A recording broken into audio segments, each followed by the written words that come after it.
really is this weird juxtaposition, because on paper and culturally and traditionally in the past, like, this is almost a failure. And to a really large demographic within the United States, I'm sure I do look like a failure to them. But I'm so much happier. Hey, my name is Eden Strader, and I have lived my 20s in reverse. I don't know what it is about today, but I am just feeling really introspective and really nostalgic. And if you have existed on any of my platforms, you know that I will not shut up about the fact that I'm about to turn 30. It has just made me so introspective in the way that my 20s have gone, and the fact that they have gone so differently, one, than I imagined, and two, than I was taught that life should look like. And I'm trying to figure out how I feel about it. 2 days after my 20th birthday, December 12th, I guess, 2015, it'll be the 10-year anniversary, 2 days after my 30th birthday. I was a Mormon wife. I married a man who was then a horrible person. I would like to think he's better now. I'd like to think 10 years changes a person.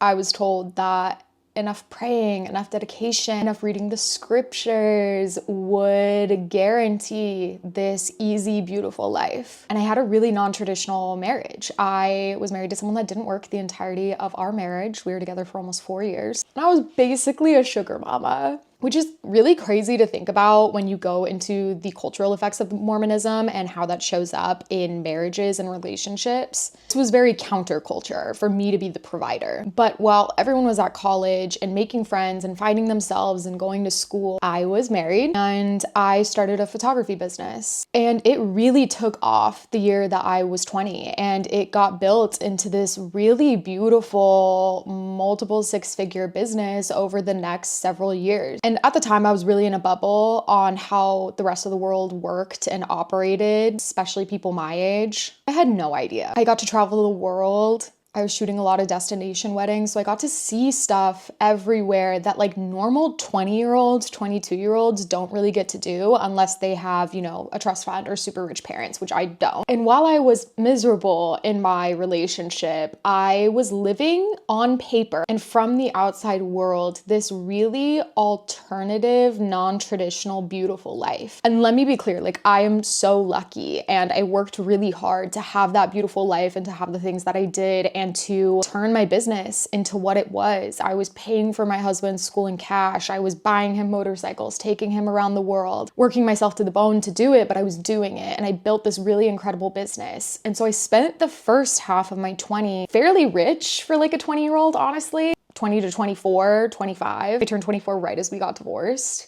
And it's so funny because then I got divorced. I finally had the courage to end the marriage and start a new life for myself. I had just bought a home at the age of 23 and I had bought it myself. We had lived in it for less than a year and I decided to sell it, and I went to LA, found an apartment in January 2020. I signed for it to start March of 2020 and I moved to LA the day that the home order came out. I didn't know I was queer yet, but I knew I was miserable and I knew I needed a new life. And so not only was everyone's world turned upside down because of the pandemic, but I was also now processing a 4-year marriage, a 6-year relationship, because when he met me, I was in high school and he was 22. I had never been this like real adult before. I was deconstructing Mormonism. I was leaving the church and I was living alone in a new state, only with my dog, no roommates, starting to get telltale signs that I was queer. It was the most insane year of my life. And it would have been insane regardless. It was insane for all of us. But there were so many things going on and there was literally nothing to do but self-work and to go to therapy. And that's what I did. And I feel like I genuinely did like 7 years of therapy in a couple months because like, what was I gonna do? I couldn't meet anyone. I couldn't go outside. And obviously things changed and precautions lifted and I got to meet new people and build community. But I don't feel like my life truly really started until I then moved to New York. Moved to New York City at the end of 2021. So we were still in COVID times, but it was a very different life and I was finally able to go out, meet new people. And so I was entering my 26th year, I guess, at that point, 25th, 26th, with the life experience of honestly like a 17-year-old or an 18-year-old. I knew so little about like what real life was like, how to be an adult, how to drink, how to party, how to interact with people that weren't absorbed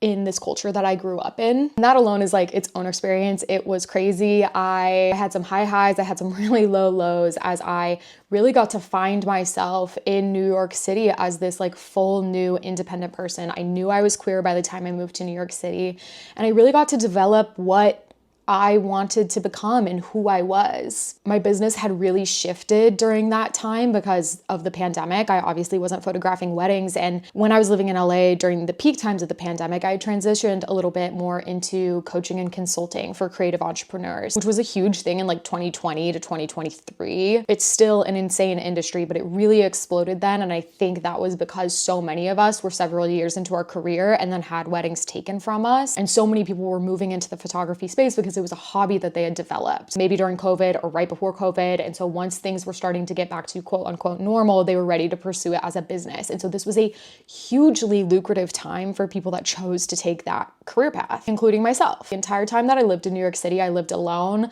The cheapest rent I ever had was when I lived with my partner for 4 months, my ex, for 4 months. But my rent was anywhere from I think the cheapest rent I had alone was like $3,200, and the most expensive rent I had was $3,600. And I was really riding on this business that I had built. I sold the home that I had bought in less than a year of living in it, which if you know anything about housing and selling houses, you get incredibly screwed if you don't live in the house for 2 years. And so I was super lucky that I had put so much work into the home and money into the home that I was able to get that back and break even and not have to pay the insane taxes that come from selling your home too early. My business was doing really well. This was like year 1 to 2 to 3 of my coaching and consulting business. And so everything was going really well. It was the most money I'd ever made. I no longer had this entire other adult who I was funding, who I was taking around the world, who I was paying for school. I no longer had a house. And I'm really grateful for these years, but it was a really big shift in my professional life in the sense that like I honestly did not work that much when I lived in New York. I did work a lot. You can't run and own a business without working, but I was working like maybe 10 hours a week, genuinely, if I totaled it up, maybe 20 hours a week on really, really busy weeks.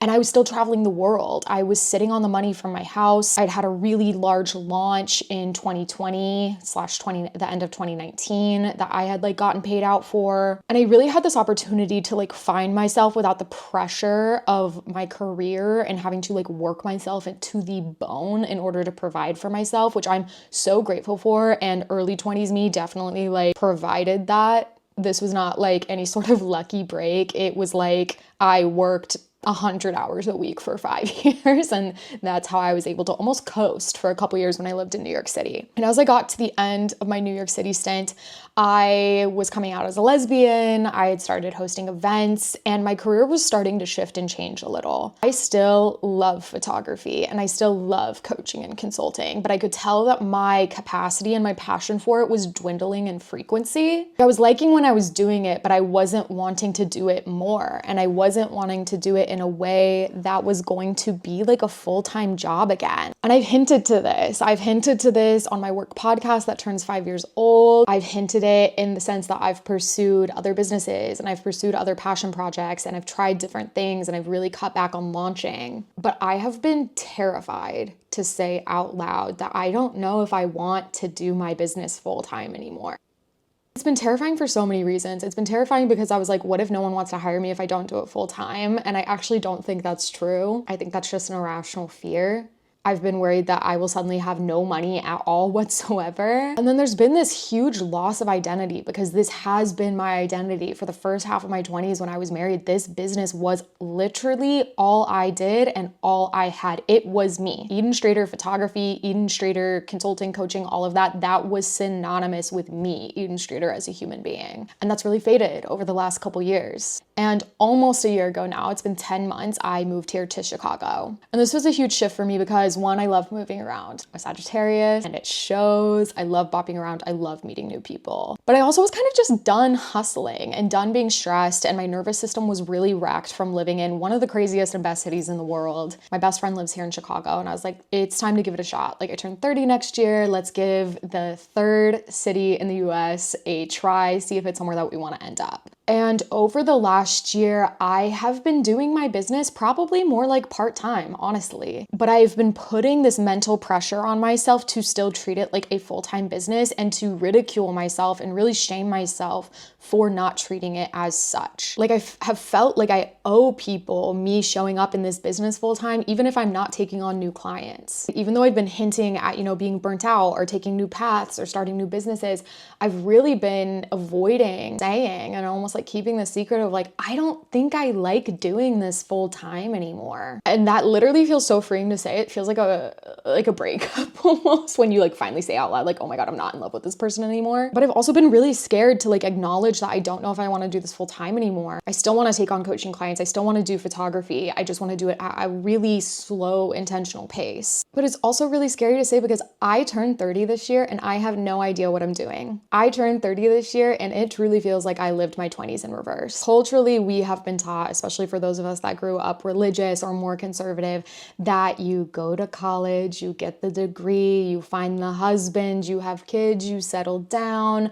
Let's say by 30 or early 30s, you're doing that pipeline. You get the craziness out in your early 20s and then you kind of settle down. And that is not what I've done. I've done it in reverse. Almost 10 years ago now, I started off my 20s by getting married, by settling into my career. And while I was nowhere near having kids nor wanting to, like I'm sure within a couple years that would have become a conversation. It was unusual that I had been married for nearly 4 years and didn't have kids in Mormonism and in Utah. And now I've transitioned into this space where culturally, on paper, it feels like I've failed. I don't have one job. I don't have one business. I don't have this giant company anymore. I spent so long building. I don't know what I want to do. I really don't. I'm not in a long-term relationship. I'm nowhere near getting married. I socialize a lot more than I did in my early 20s, but I'm obsessed with it. And the less pressure I've put on myself to know what I'm doing and to know exactly what's coming in the next 5 years and to figure out my business right now for the rest of my life, to be married and to start working on having kids and all of these things, the more I've relieved this pressure, the happier I've become. It really is this weird juxtaposition because on paper and culturally and traditionally in the past, like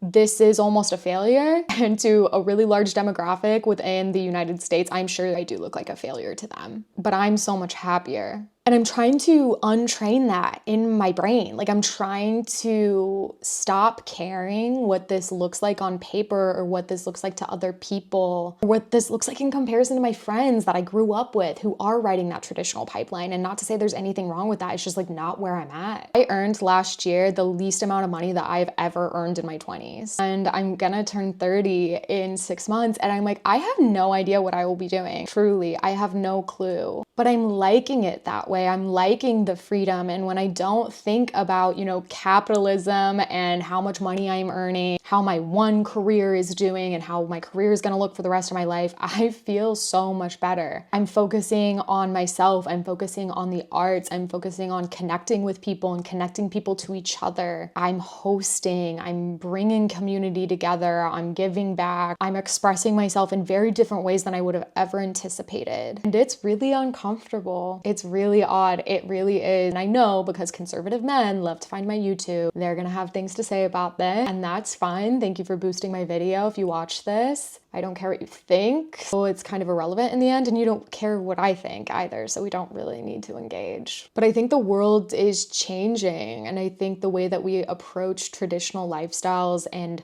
values and question the things that we've been taught and the things that we've seen and how to live quote unquote untraditional lifestyles, we're getting to see so much expression in different ways. And I don't know what this means for any of it. I don't know what it means for my business. I don't know what it means for my podcast. I don't know what it means for my income. Don't know what it means for my 30s, but I'm really excited to find out. I'm really excited to see what can come of it. I'm really excited to see what ideas I'll have. I'm really excited to see what I can bring to life when I'm no longer putting myself in this box of exactly what I'm supposed to be societally. And I'm scared to put that out. I'm scared to put that out. I'm scared that people will take it wrong, that people will not like me, that people will think I've failed or that I'm destroying something I worked so hard for. And again, I can't be more clear. I'm not burning my business to the ground. I just don't want it to be my full-time thing anymore. And we'll see where that takes me, because I have lived my 20s in reverse. And now I'm coming into this whole new decade with such a different version of myself. I started out my 20s being a Mormon wife, and I'm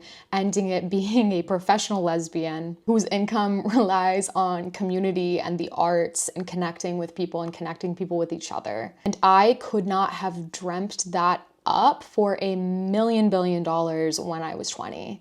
This reality did not exist. I could not have conceptualized it if my life had depended on it. And so it's so interesting and inspiring and exciting and scary to think about, like, where am I going to be in the next 2 years, in the next 5 years, in the next 10 years? Will I be looking back on this video and not doing a singular thing that I'm doing now? Will I have grown these businesses into something completely different, or exactly what I am hoping for now? I feel like in my 20s, I've had a lot of people ask me, and I've asked myself what my life goals are. And post-divorce, and especially in the last 2 years, I've found myself just being like, I just hope I'm happy. And I get some flack for that, right? Because it's like, that's the least tangible thing of all time. But I'm like, I could not tell you. We make plans and the universe laughs. I have hopes, I have dreams of what's to come, right? Like, I want to open up a lesbian bar or cafe. I want to own a homestead. I want to have a pet cow. I want to retire my parents. But I'm not going to plan on it as if it's concrete and as if it's the end all, because I thought the end all was being with my husband for the rest of my life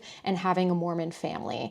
And turns out that was the least helpful thing for me ever. And now my life is so different and I'm so much happier because of it. And yes, there are ups and downs. It's more of a wavy ride. There's ebbs and flows than there was when I was Mormon, and I knew exactly what I was supposed to be doing and exactly how I was supposed to be showing up. And I had this belief and I had this hope that the more I prayed and the more I read my scriptures, things would get better. I don't have that comfort now. I don't have religion to fall back on to keep me inspired. I have myself, and I have my internal beliefs, and I have my community, and I have my family. And it is more complicated, and it's so beautiful. Complications add so much more depth to my life and to my connections. And I'm so grateful to previous me for building the business that she did, and for taking that risk and getting divorced, and for coming out, and for moving to New York City, and for moving to Chicago. And I'm sure one day I'll watch this and I'll be grateful for this version of me that finally said out loud that I don't know what I'm doing and I don't know if I want my business full time anymore. I think that's a huge pro of the internet, right? Like, I have this online journal now that I get to watch back when I'm older, or maybe my kids, or God forbid, my grandkids. I'm just figuring it out. I'm figuring it out. And I know I'm supposed to have figured it out in my early 20s, but I didn't. And I hope that that can help and resonate with other people